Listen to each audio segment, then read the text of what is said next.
Every peso stolen from the people's treasury steals a child's freedom from hunger.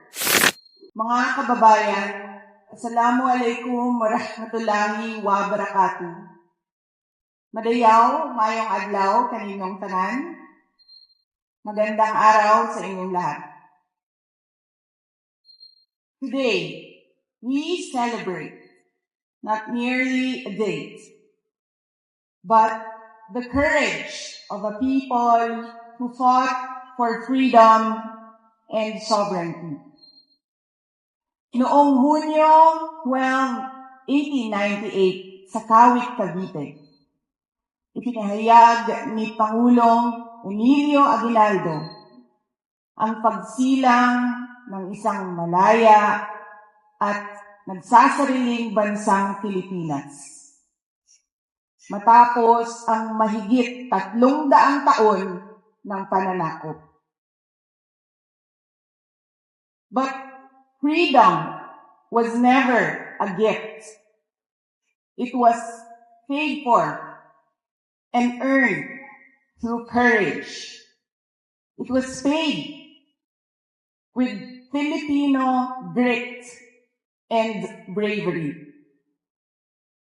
When the Treaty of Paris transferred our homeland from one colonial master to another, without the consent of the Filipino people, our forebears refused to be bought and sold like property.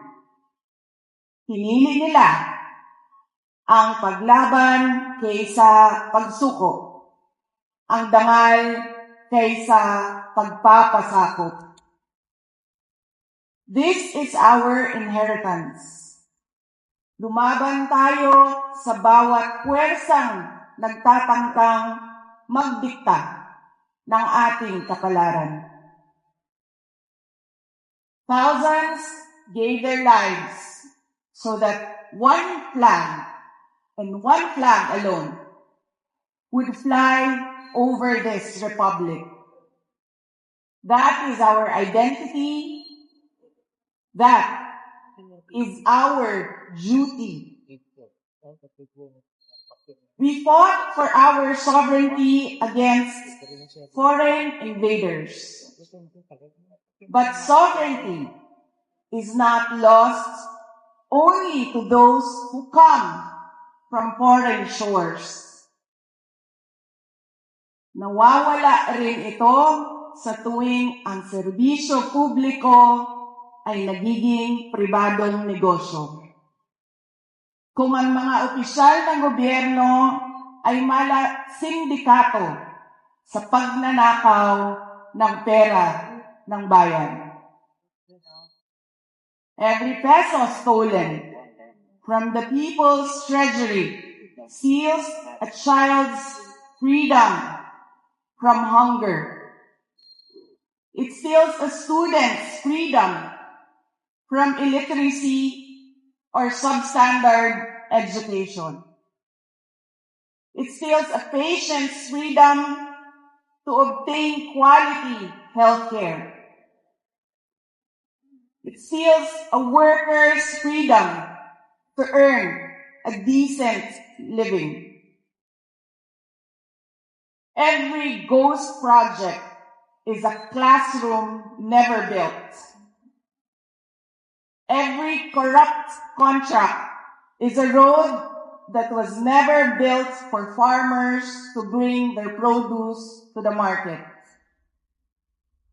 Ang korupsyon ay hindi lamang pagnanakaw ng pera. It steals opportunity. It steals dignity. And it steals hope. And ultimately, it steals freedom itself. Rizal, Bonifacio, Luna, and thousands of other Filipino heroes fought so that every Filipino could live with justice, dignity, opportunity, and hope. Mga kababayan, freedom is never permanent unless it is defended. Sovereignty survives only when a people refuse to surrender it. Hope survives when citizens refuse to accept bad governance as their destiny. Hope survives when citizens act together, have their voices heard, demand what our heroes fought so gallantly for.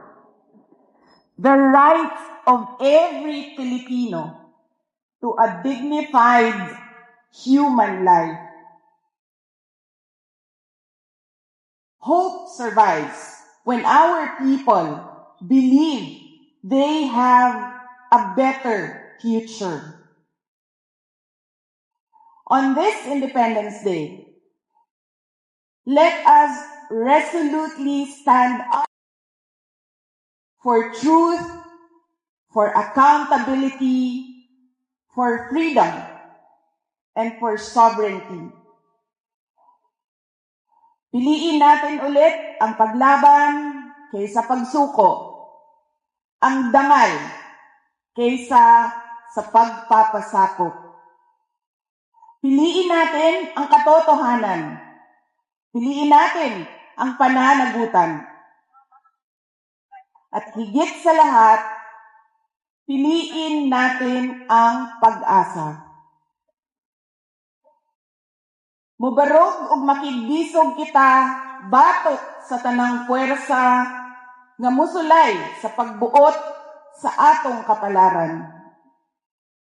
Uban sa paglaom nga nagikan sa dili malupig nga gahom sa kasing-kasing sa katawhang Pilipino. Ang Independence Day mao ang atong adlaw sa paglaom nga ang kagawasan ug soberanya maugyod ang atong tinuod ug malungtarong kabilin. Mga kababayan, ang lahat ng ginagawa natin ay para sa Diyos, sa bayan, at bawat pamilyang Pilipino. Syukran.